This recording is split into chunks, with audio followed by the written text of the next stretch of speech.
Now let us start our first practical hunt. Failed logins followed by successful login.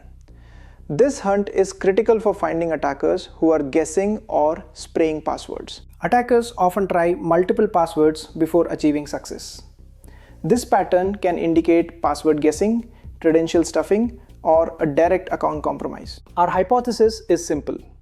An attacker may be attempting to guess or spray passwords and eventually achieving successful authentication. To perform this hunt, we need Windows event IDs 4624 and 4625 along with the username, source IP, and logon type. Here is the Splunk SPL.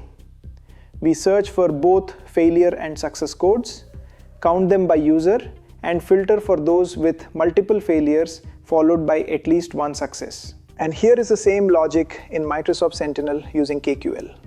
We summarize the counts and use a filter to identify users matching the suspicious pattern. When you find a hit, ask, was the login from a known IP?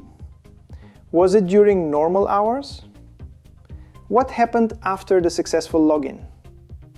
This is where monitoring becomes hunting.